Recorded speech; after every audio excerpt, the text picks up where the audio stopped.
Power sharing class 10 civics में ये पहला चैप्टर है। कल हमने वीडियो डाला था बना के बेल्जियम का पावर शेयरिंग के बारे में, और आज हम पावर शेयरिंग श्रीलंका के बारे में आप लोगों को एक वीडियो शेयर करने वाला हूँ। उसमें श्रीलंका के बारे में क्लास 10 का विद्यार्थी डिटेल से ये जानने का आप लोगों को कोशिश रहेगा कि श्रीलंका में किस प्रकार का पावर शेयरिंग था। श्रीलंका में सिविल वार भी हुआ, किसके वजह से? तो पावर शेयरिंग के वजह से। सबसे पहले हम लोग पावर शेयरिंग जो श्रीलंका का रहा, उसमें टॉपिक में हम लोग ये जानकारी प्राप्त करेंगे इथनिक कंपोजिशन ऑफ श्रीलंका। कल हमने एथनिक के बारे में ये बताया था कि एक ही समाज में रहने वाले लोग अलग अलग संस्कृति को मानते थे, अलग अलग उनका रिवाज था, यानी वहाँ पर एकोमोडेशन नहीं था, यानी बहुत सारी विविधताएं थी। सरल भाषा में विविधता बहुत सारी विविधताएं थी। तो श्रीलंका में एथनिक कंपोजिशन बहुत ज़्यादा था। इसको इस तरह से क्लास 10 के विद्यार्थी को समझना चाहिए कि सिन्हाला बोलने वाले लोग जो थे, जिसको हिंदी में बोलते हैं सिंगली, ये 74% है, और तमिल बोलने वाले लोग जो हैं वो 18% है, और अदर्स में यानी दूसरे और भी भाषाओं को बोलने वाले, अलग अलग फोक लैंग्वेजेस को बोलने वाले, या और भी वहाँ का नेटिव जो लैंग्वेजेस है उसको बोलने वाले 7% है। ये दिमाग में आ गया होगा कि 74% कौन सा लैंग्वेज का प्रयोग करते हैं? तो सिन्हाला यानी सिंगली भाषा। ये वहाँ के यानी श्रीलंका के ये ट्राइबल समझते हैं अपने आप को। ट्राइबल करने का मतलब यहाँ इसलिए ये वर्ड यूज कर रहा हूँ, ये कहते हैं कि श्रीलंका मेरा है और यहाँ के हम निवासी हैं, मतलब प्राचीन निवासी ये अपने आप को मानते हैं। और तमिल बोलने वाले जो लोग हैं वो 18% है। तो तमिल में आपका दो सब ग्रुप है, दो इसका अलग अलग ब्रांच है कि कहाँ कहाँ से कौन आया। मैं नीचे आप लोगों को वर्णन करूंगा। अदर्स में है 7%। अब आइए सिन्हाला में कौन कौन धर्म को मानने वाले लोग हैं, वहाँ का जो रिलीजन है, जो वहाँ के लोग एडॉप्ट किए हैं, इसके बारे में विद्यार्थी को जानना चाहिए। इसमें बुद्धिस्ट है, यानी भगवान बुद्ध को मानने वाले लोग, ये विद्यार्थी को जान लेना चाहिए। सबसे ज्यादा मात्रा में बुद्धिस्ट ही हैं और क्रिश्चियंस हैं, यानी क्रिश्चियनिटी भी वहाँ पर प्रचार प्रसार बहुत ज्यादा हुआ, यानी दोनों हैं। सिन्हाला बोलने वाले लोग बुद्धिस्ट हैं और क्रिश्चियंस भी हैं। तमिल्स में अभी हमने कहा कि इंडियन तमिल्स है और नेटिव तमिल्स है। इसमें दो ग्रुप आ जाता है तमिल्स बोलने वाले जो लोग हैं। इंडियन तमिल्स 5% है। आपका बुक में जो आपका दिया गया है उसमें 18% का चर्चा है, तो 18 में आप ये जान लीजिए इंडियन तमिल्स 5% है और नेटिव तमिल्स जो है वो 13% है। तो 13 और 5 18% हो गया।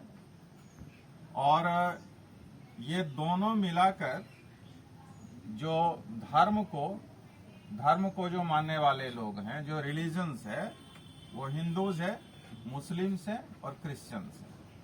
यानी इसमें एक रिलीजन को मानने वाला नहीं है।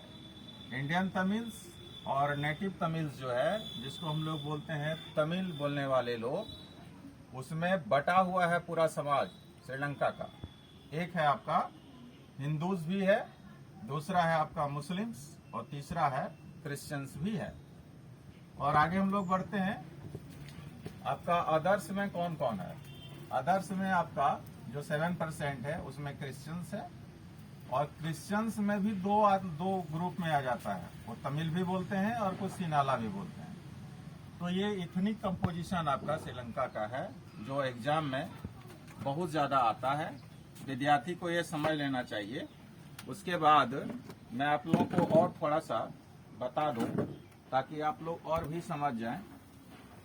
आप लोगों को ये पता होना चाहिए कि श्रीलंका को आज़ादी 1948 को मिला, और बहुसंख्यक कौन है वहाँ, तो सिनाला है, सिलाना बोलने वाले लोग हैं। और उन्होंने अपना प्रभुत्व को यानी मेजोरिटी को दिखाना चाहा।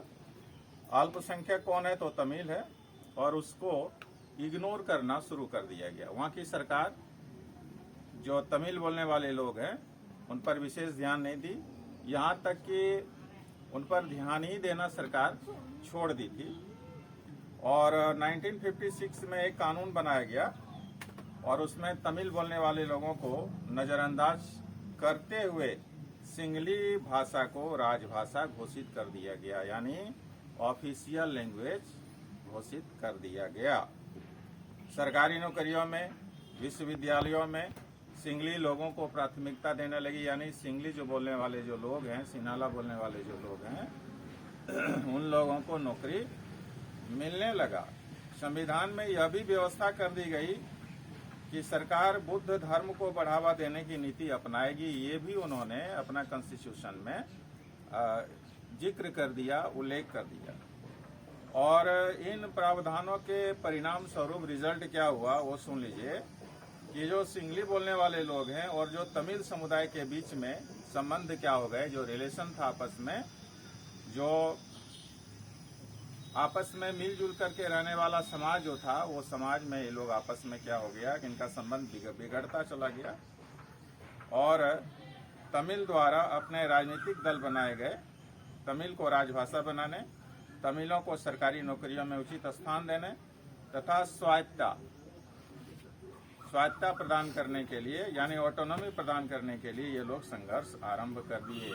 यही वजह था कि श्रीलंका में सिविल वार हो गया। सिविल वार यानी गृह युद्ध। अपने ही देश में सरकार के खिलाफ अगर कोई समुदाय या कोई भाषा बोलने वाले लोग अपना डिमांड को पूरा करवाने के लिए अगर उग्र हो जाएं, वहां पर खून खराबा होने लगे, तो एक प्रकार का गृह युद्ध ही माना जाता है। यानी वहां गृह युद्ध शुरू हो गया, यानी अपने ही देश में युद्ध शुरू हो जाएगा सरकार के खिलाफ, तो वह गृह युद्ध माना जाता है। इस गृह युद्ध में यानी सिविल वार में दोनों समूहों के हजारों लोग मारे जा चुके थे। अनेक परिवार देश छोड़कर अन्य पड़ोसी देशों में जाकर बस गए। पड़ोसी देश में विशेषकर भारत में शरण लिए हुए थे। और अभी वहां का स्थिति वर्तमान समय में कहा जाता है कि वहां बहुत ज्यादा इकोनॉमिक क्राइसिस हो गया, बहुत ज्यादा आपका एसेंशियल कमोडिटीज का प्राइसेस जो है सो रॉकेट की तरह यानी रॉकेटिंग हो गया है, रॉकेट अप हो गया है, यानी बहुत ज्यादा बढ़ गया है।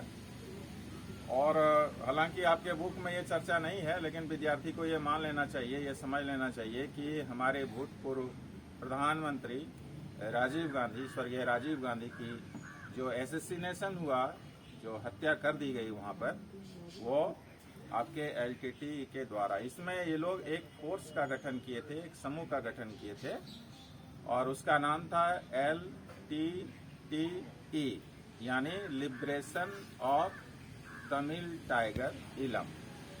और ये इतना मजबूत था कि सरकार से भी लोहा लेने में ये लोग पीछे नहीं हटते थे, यानी बहुत ज्यादा ये मजबूत बन चुके थे।